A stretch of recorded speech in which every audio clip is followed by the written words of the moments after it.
right, you can see that there are two equations we derived in the previous video. And so now what I'm going to do is I'm going to use these two equations to basically make our simulation. So first I'm going to set the environments. So first of all, we need the variables. We have the mass of the first object. I'm going to set that as 50 kilograms. Mass 2 of the object. For now, I'm just going to set them as equal, but when I complete the simulation, theoretically it wouldn't matter whether I set the two values as equal or different. I'm going to set my g value, and to make the simulation faster and more active, I'm going to set the g value as really high, so something like 2,000 meters per second squared or units per kilogram. I'm also going to have the time I'm going to run the simulation for. That's going to be about 100 seconds.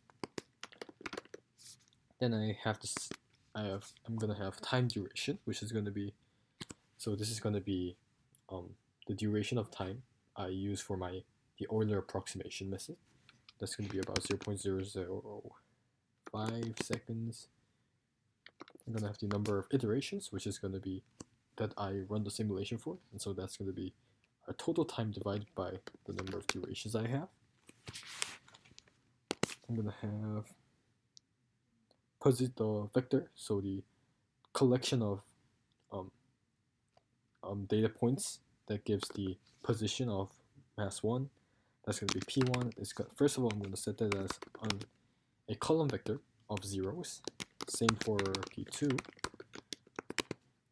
Then I'm going to need the velocity vectors. So the velocity, the data for the velocity. That's also going to be, first for now, they're going to be t iteration number of points, and they're all going to be full of zeros. And the same for the velocity for mass 2. And now, for the position of my first ball, I'm going to set that as P1 is equal to, it's going to start, so the point where the first mass falls from is going to be about 300 meters. No. I'm going to set this as 0 for now, and then set the starting altitude of the mass 2 as a negative value, so minus 100, about 50. And then I'm going to have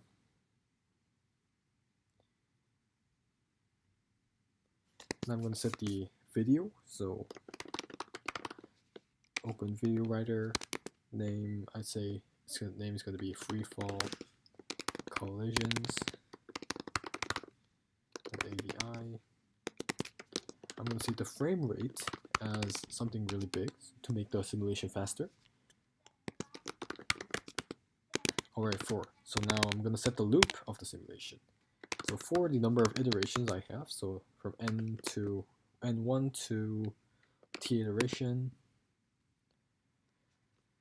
I'm going to have to set how p1 changes. So how the position changes from n to n plus 1. So I have the first value. So to get the second value, that's going to be the previous value for all values of n, like for the number of t iterations I have. That's going to be the previous value plus the velocity times the duration of time I run the Euler approximation method for, and the same thing for P2. Plus V2 of n times t duration. And then I'm going to have how the velocity changes. And here we set our acceleration. So unless there is any collision, we're going to have v1. So velocity of mass 1 will change with the same method. We have previous velocity plus acceleration times the duration. And I'm going to do the same thing for v2, yeah. And now, we're going to have to set our conditions. My first condition is when the two balls collide with each other, and that's basically what we're trying to do. We're going to use these two formulas to simulate the conditions for when the two balls collide.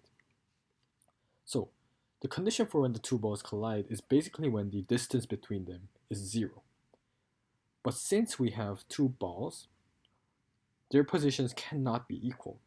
It's when their surfaces have contact. And so I'm going to set the radius of the balls as something like I'm going to set the radius as something like 10. And so to be safe, I'm going to set their absolute value for the distances between the two masses as 30. And so if the distance is smaller, if the distance between the two balls is smaller than 30, I'm going to say that a collision has occurred. So if the absolute value between the position of mass 1 and the position of mass 2 is smaller than 30, I'm going to say, okay, a collision has occurred. And so, I'm going to need a value for the changing velocity. So I'm going to set this as u1 and u2. So for here, I'm going to have u1, u2, u1, u2, u1, and u2. So this is our velocities before a collision occurs. And then I'm going to have our v1s, which is the velocity after the collision has occurred. So velocity after collision is our v1. So looking at this formula, I'm going to set v1 of m plus 1 as equal to a long fraction. The denominator is going to be m1 plus m2. Looking at this formula is for v1. And for this one, I'm going to have u1 times m1 minus m2 plus 2 times m2 times u2. But now, for all the velocities we have, we're going to need a domain as we did for all these values, n or n plus 1.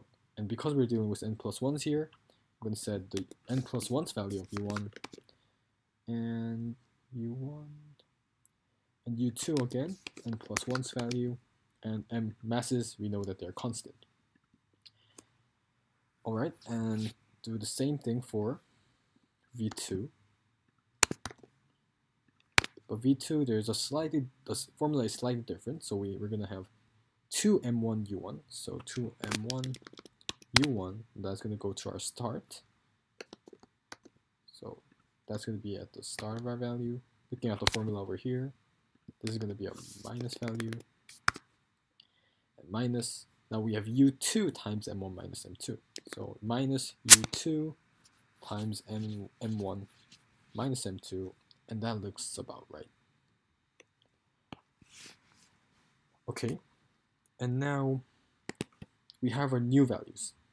But we know that our new values is then going to be our previous value, so that the loop runs forever, for any amount of, if you just say that, there's only going to be one collision, and in the next collision there's not going to be anything, because we don't have a value for u1.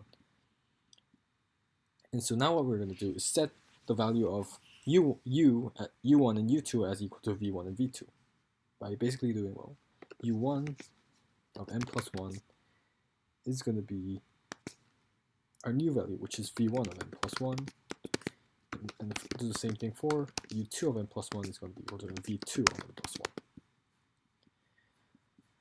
Alright, so now we are going to end this loop, and we have another condition. We have another condition whereby when the ball contacts with the ground, v1 is going to be minus u1, and v2 is going to be minus u2. And so if we say, we're going to say that when the position of the first mass, again we need a domain, is smaller or equal to, I say something like minus. I'm imagining a box. I'm imagining a box that has 400, 400, 400, 400. A square box with 400 at each length. So the ground, the base should be, I believe, about 390 because our length is 400. And so if the altitude is smaller than minus 390, which means that it has contacted with the ground, we're going to say that V1 of U1 of n plus 1 is equal to basically minus U1 of n plus 1. And we're going to do the same thing for P2. I'm just going to copy all this. We do the same thing for P2. P2 of n plus 1, P2 is equal to minus U2.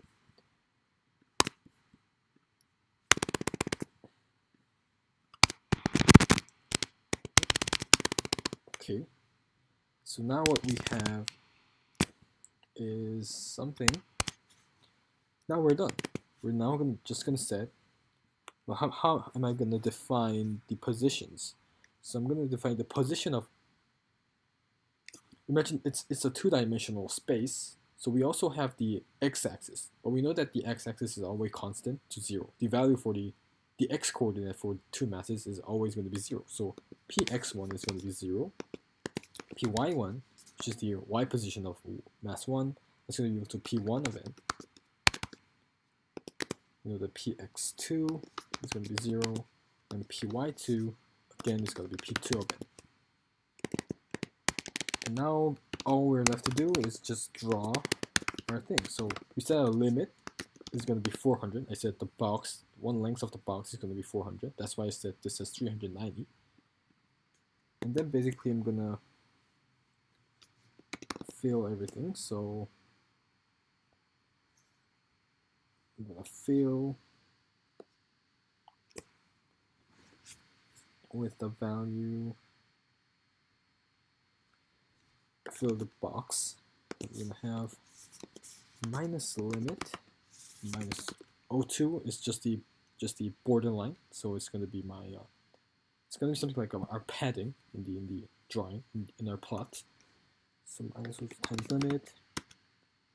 Then we're going to have limit plus 0.02 times limit. We're going to have limit again plus O2 times limit. And again minus limit minus O2 times limit. And then we're going to have another box that basically contains the same values.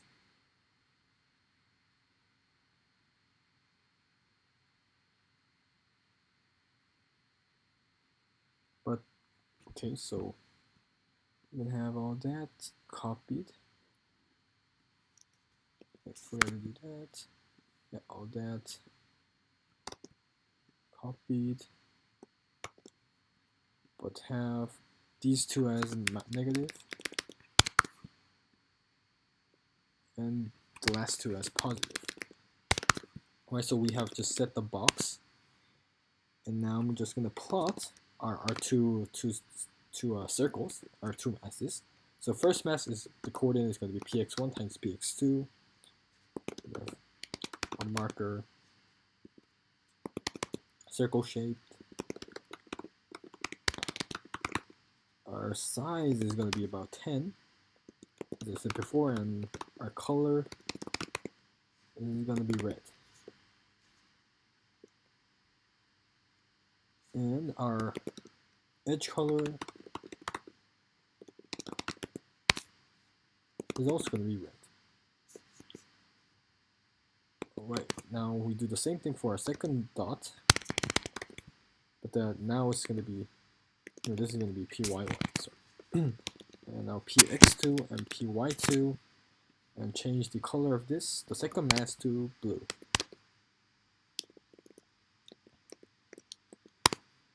Right, And now what we're going to do is make a plot. So this is going to be our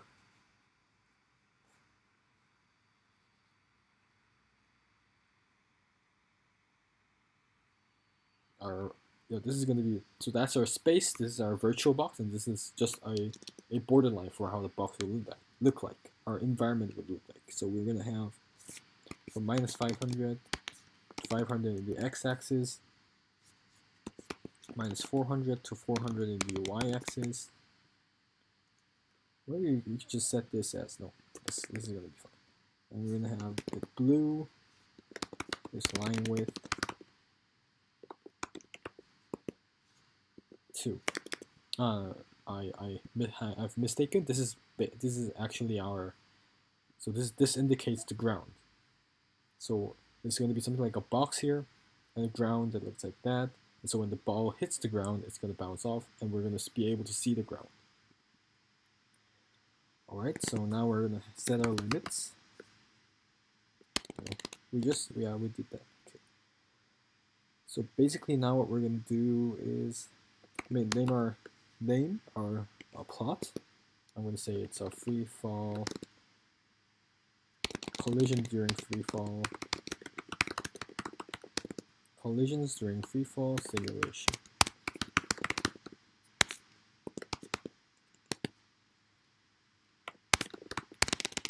Set a frame.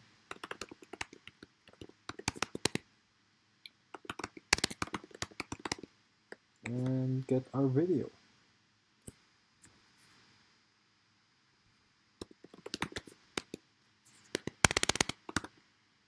That's basically it. We have just made our simulation. Let's see if it works.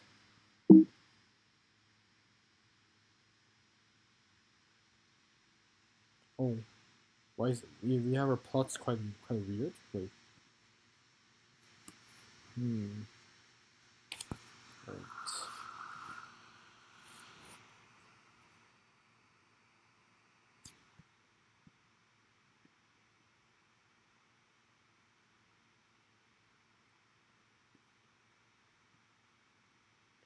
Oh, we didn't set the color.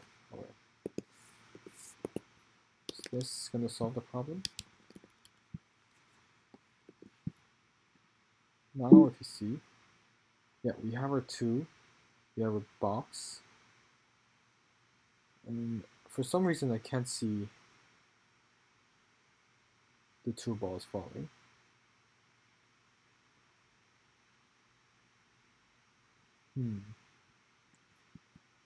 What would be our problem? I'm going to come back after I solve the problem and see whether the simulation works. My mistake. I didn't include the boundaries for my axis, and so now when I run the code, you see the 2 balls falling. But because I want a faster speed, let's increase the value for a g. So it's going to be about 5,000. It's going to be a faster simulation. Hopefully, yeah, it's a bit faster. So you can see that 2 balls are falling, and then when the blue ball hits the ground, hopefully it will bounce back off, and then it collides with the red ball, and it continues what it's doing. Again, when it contacts, bounces off, you see that the red ball has gained velocity in the collision. And when I leave this for about, I don't know, like 2 hours, and then I come back and open this file called Freefall Collisions, I'm hopefully gonna get a really nice video that simulates all of these collisions. And so, see you at the end of this video right now, and see you at the end of the video where I'm gonna show you how the simulation looks like. As always, thank you for watching, and bye bye.